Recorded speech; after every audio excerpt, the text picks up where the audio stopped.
pessoal, tudo bem aí com vocês? Meu nome é Cláudia Moura, eu sou psicopedagoga e hoje a gente vai estar falando sobre a inteligência emocional dos pais, tá? Nós que estamos aí participando da oficina Construindo Emoções, a gente já falou lá, né, na nossa aula ao vivo o que são as emoções, né? A diferença entre emoções e sentimentos. Nós tivemos lá dicas, né, de como a gente controlar esses sentimentos, como a gente reconhecer, né, e o passo a passo aí para a gente estar lidando melhor com as emoções. Tivemos uma aula sobre inteligência emocional. E nessa aula também teve, né, nós falamos sobre os 5 pilares da inteligência emocional. Tivemos algumas dicas também para a gente estar desenvolvendo essa inteligência aí no nosso dia a dia.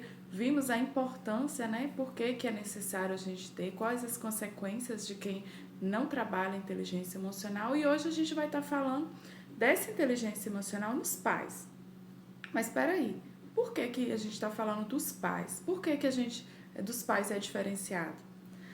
Na verdade, não é que é diferenciado. Quando a gente vai falar inteligência emocional dos pais, é porque a gente está falando do papel fundamental do pai na vida da criança.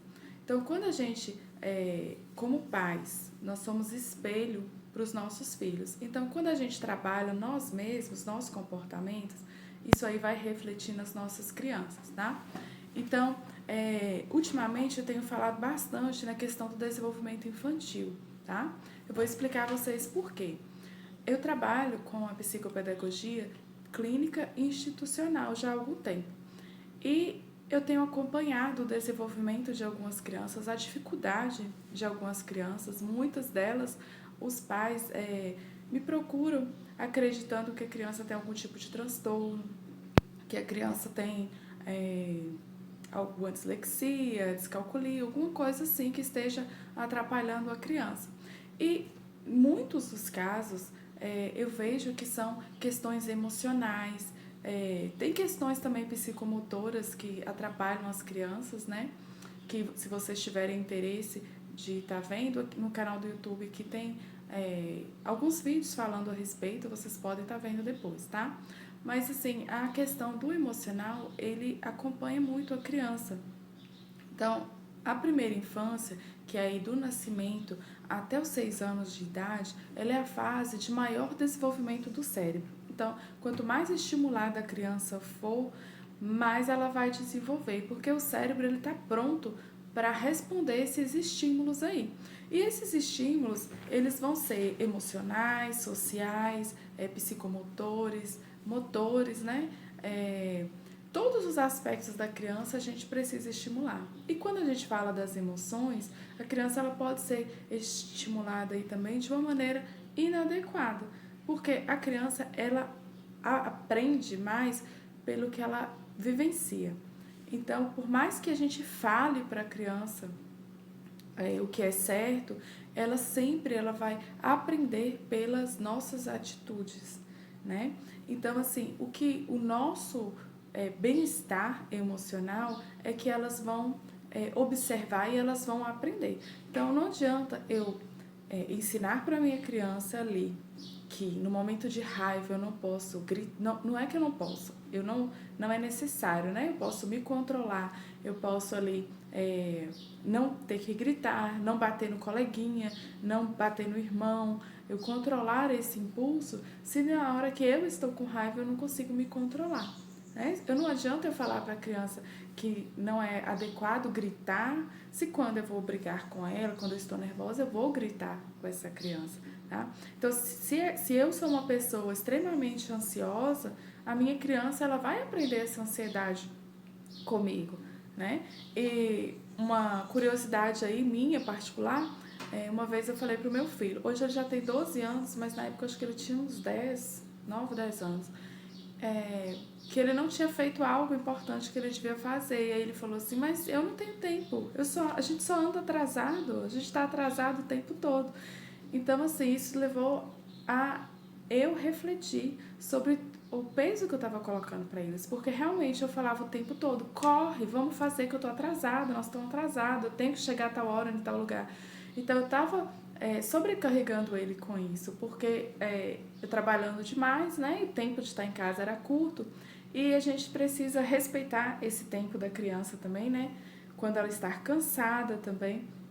E eu estava ali sobrecarregando ele, né? Então ele começou a absorver isso de estar sempre atrasado e não conseguindo fazer as coisas dele. Então a minha ansiedade estava passando para ele também, né? Então assim, quando eu vejo um comportamento inadequado na minha criança, eu preciso observar o que eu estou fazendo, tá? Então, se a minha criança está muito estressada, então, além dos estímulos que a gente já sabe que tem de externos, né? Então vamos olhar o meu comportamento. Como que eu estou agindo? Será que eu estou estressada? Será que eu estou demonstrando isso para eles? Eu estou agindo dessa maneira com eles? Porque eles observam e é a nossa forma de lidar com problemas, é a nossa forma de gerir, é que eles vão pegar para eles ali também, tá? Então, por que eu falo aí a primeira infância? Porque a criança, ela, quando ela nasce, ela vai pegar ali todos esses estímulos ali do meio que ela vive. Então, se a gente pegar a criança e ela viver num ambiente hostil, por exemplo, que todo mundo briga, que todo mundo grita, ela tem uma chance imensa de seguir aqueles parâmetros ali. Se eu colocar a mesma criança num ambiente mais calmo, mais tranquilo, que as pessoas têm paciência, têm tranquilidade para falar, então ela vai seguir aquela linha ali do componente ambiental dela. Então, é extremamente importante esse ambiente que a criança vive. Então, a gente vê crianças que crescem em ambiente hostis, que ela desenvolve até uma dificuldade de aprendizagem aí, ela gera bloqueios aí, né? Porque é a questão de como o cérebro ele está sendo ali estimulado. Tem, assim, um fator genético também, né? Que é pequeno, mas se assim uma família todo mundo é de um jeito, né, a criança vai absorver mais, não pela genética, mas pelo comportamento que ela está vivenciando ali, ok? Então assim, por que os pais, a gente fala dos pais, mães aí principalmente, né? Porque dedicam muito tempo a várias coisas do dia a dia. Então aí, os pais trabalham muito fora, né? Então as mães tem hoje o papel dona de casa, tem que cuidar da casa, trabalha fora, tem que cuidar dos filhos, tem que cuidar dos maridos, né? Tem os problemas do trabalho.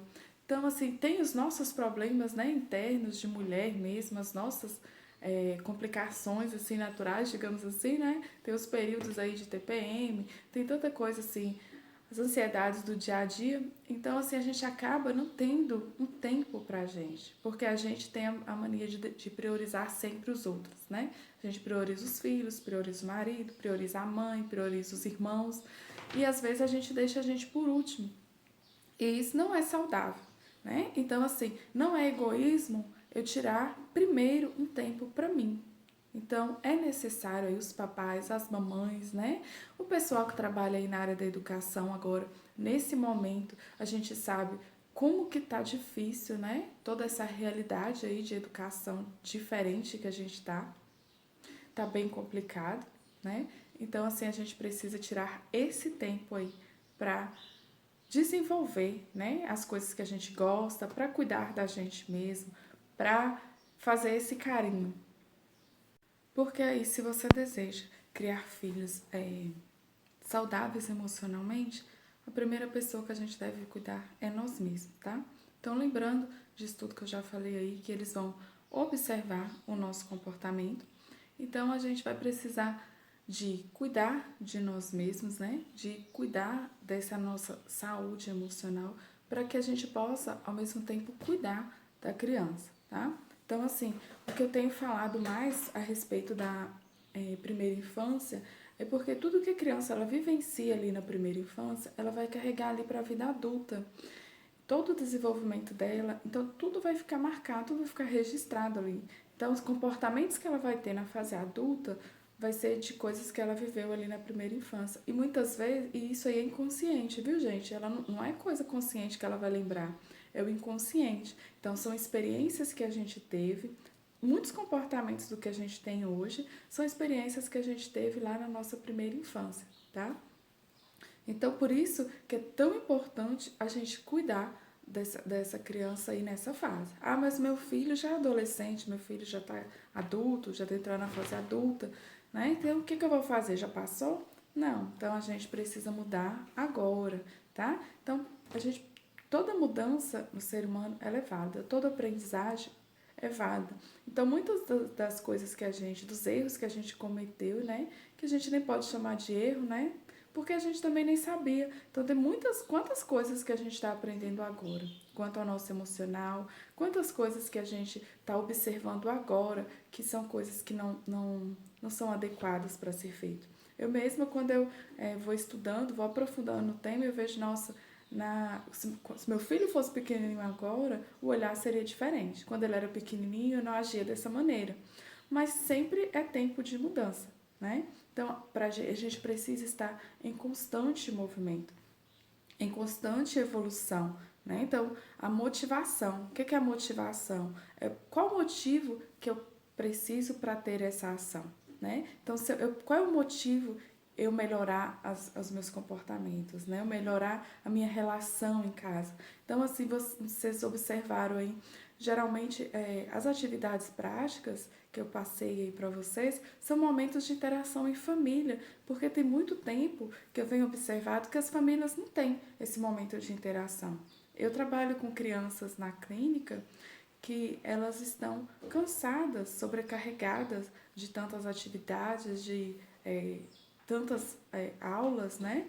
É aula de inglês, é aula disso, é aula daquilo, tem as matérias da escola que são complicadas. E o que elas precisam mesmo para um desenvolvimento saudável, para acabar com a ansiedade, é um brincar. É ali um momento de lazer, um momento de descontração, um momento que elas possam falar, que elas possam rir, né? E um momento que tem alguém para ouvir. É muito importante a gente ter esse momento de ouvir. Pensa em você. Não tem momentos que você precisa de falar com alguém, simplesmente para a pessoa te ouvir, simplesmente para a pessoa te acolher, que você precisa desse momento. Tem dias que a gente acorda aí com um sentimento negativo, com um sentimento de tristeza, e não é a emoção, hein? É o sentimento, tá? Que a gente pode mudar. Mas aí a gente precisa fazer o quê? O que a gente precisa? A gente só quer um colo, a gente quer alguém para ouvir, a gente quer alguém para entender o nosso lado, né? Que tenha empatia para entender como que eu estou me sentindo. Então, a gente pense nisso quando as crianças forem falar alguma coisa para a gente. A gente que trabalha com crianças, então na escola, quando uma criança chega para você e ela vai falar aí, Joãozinho quebrou meu lápis. Eu já ouvi, viu, gente? Mas você vai chorar por isso? Isso não é motivo de você chorar, não. Toma aqui, eu vou te dar outro lápis, vamos conversar com ele e tudo bem. Não tá tudo bem. Porque o que a criança precisa é o quê? Ela precisa que você entenda que ela ficou chateada. Ela quer que você acolha ela, que ela possa falar do sentimento dela. Então, quando a gente menospreza o sentimento do outro, o outro se sente pior ainda. Então, a gente precisa acolher. Muitas vezes, para a gente, nós adultos, é algo bobo. Para a criança não é, gente. O mundo da criança é diferente. Ela enxerga as coisas de uma maneira diferente. Então, para a gente melhor ter essa interação com a criança, é a gente passar a enxergar o mundo pelos olhos dela. O que é importante para a minha criança? O que vai ser bom eu falar para ela, né? Então, e a gente faz isso com interações, né? Esses momentos que a gente proporcionou essa semana, de assistir um filme junto, de discutir o filme, vocês não têm ideia de quão rico isso é para a criança, de quão maravilhoso é para elas ter ali a mãe, o pai sentado junto, discutindo algo ali que é importante para ela, que ela está entendendo, porque a gente está entrando ali no mundinho dela. Quando a gente foi falar de emoções com o jogo aí para criança, quantas coisas elas vão aprendendo ali de uma maneira o quê? Lúdica, descontraindo. Então, ela teve a oportunidade de falar dos sentimentos dela. Vocês tiveram a oportunidade de observar o que elas pensam a respeito de cada sentimento, de cada emoção, como que elas reagem. Então, é um momento de conhecimento. Esse momento, ele faz muita diferença. Isso tem que ser proporcionado pelos pais. Muitas vezes as crianças até chamam, né? As crianças querem esses momentos. E muitas vezes a gente não tem tempo para fazer, para jogar, né? Para discutir, para ouvir o que eles têm falando, porque a gente está muito cansado, né? A gente tem outras coisas para fazer. Então, assim, o que eu sugiro para vocês é coloquem um tempo assim específico para a sua família, né? Não só de estar ali sentado, cada um no seu canto assistindo televisão, mas de ter esse momento de interação, de trocas, de ouvir. Vocês vão perceber o tanto que isso aí vai unir, tanto que isso aí vai fazer você conhecer melhor seus filhos, os seus filhos te conhecer. Então, vocês vão percebendo as emoções uns dos outros e vão aprendendo a respeitar. Se eu observo que a minha criança está ficando muito nervosa com uma atitude, então eu já vou mudar a atitude. Isso serve até mesmo na hora das atividades online agora. Se eu percebo que minha criança está ficando muito ansiosa, ela está ficando muito nervosa com aquela atividade, eu falo, opa, já vou dar um tempo ali para ela. Eu já vou observar, eu já vou aprender a analisar o limite ali daquela criança, tá? Então, por isso é que eu venho falar aqui para vocês hoje sobre o autoconhecimento, né? O autogerir as próprias emoções, o conhecer a si mesmo para depois você conhecer as pessoas aí que moram junto com você.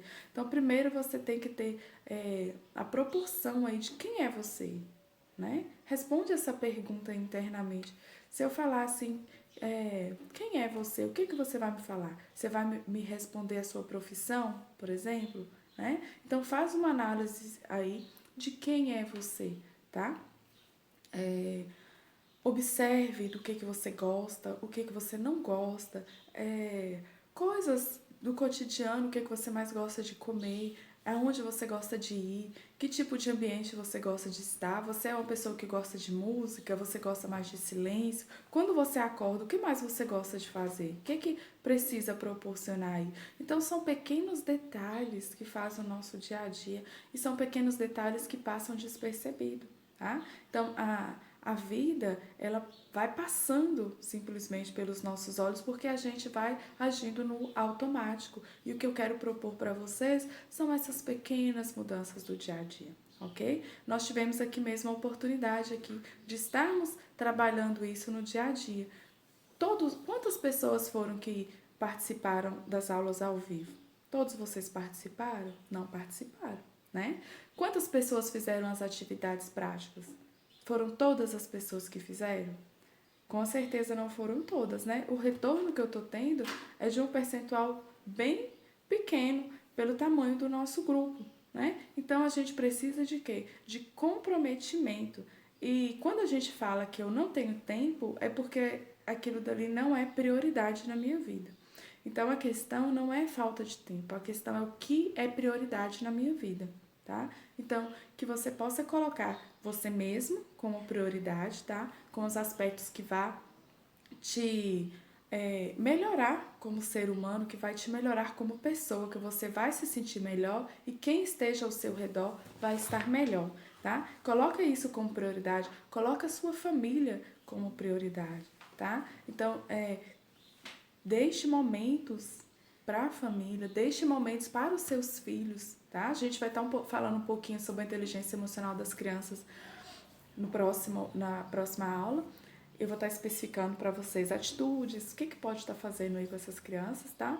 Mas hoje, priorize, coloque aí, busque o que é prioridade na sua vida, priorize aí as primeiras horas do dia aí para cuidados com você mesmo, evite levantar correndo demais, acorde um pouco mais cedo, tome um café da manhã tranquilo, com todo mundo à mesa, tenha esse momento aí de interação, que seja uma oração em família, crie o hábito das refeições serem feitas à mesa com todo mundo junto, que tenha a oportunidade de estar trocando informações, de estar ali sentindo a família por perto. Isso aí faz uma diferença imensa, não só para as crianças, para a gente. Você vai sentir esse bem-estar aí na sua vida.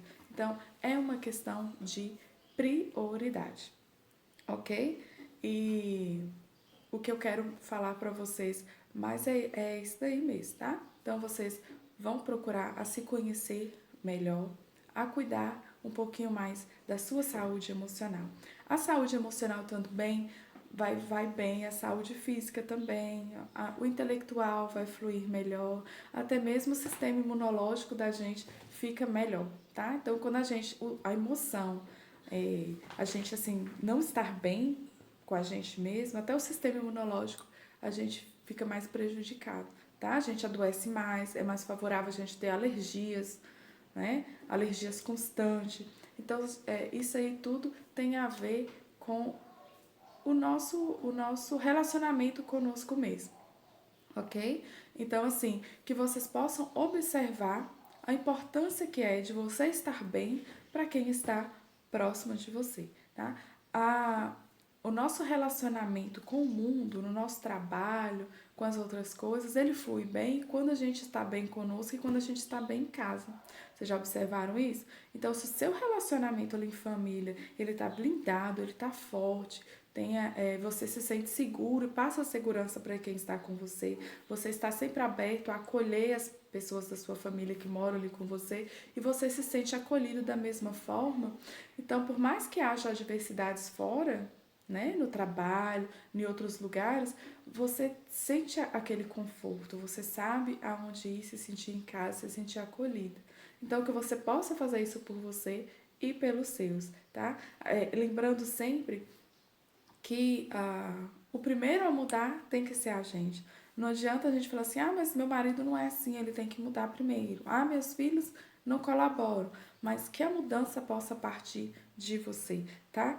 Que a mudança possa partir de você para que o seu marido melhore, para que a sua esposa melhore depois, para que os seus filhos sigam o seu exemplo e que aí vocês vão constituir um lar, uma família unida com essa afetividade, com esse vínculo afetivo aí bem forte, bem saudável aí, para que vocês possam ter esse emocional aí familiar bem estruturado, né? Digamos assim. Então, tem essa estrutura familiar, tá ok? Então, assim, eu desejo para vocês um ótimo dia, tá? Estou aberta aqui para vocês comentarem, relatarem as suas percepções aí. Podem comentar o que vocês estão achando até agora, tá? Todas as críticas aí construtivas, elas são bem-vindas, ok? Então, aguardo todos vocês aqui. Podem estar falando, comentando aquilo que foi de relevante para vocês, tá? E comentem aí o que vocês acham aí que é mais difícil de mudar. O que vocês percebem em vocês que vocês precisam estar mudando para mexer com essa estrutura aí, tá bom? Então, um beijo para vocês e até mais.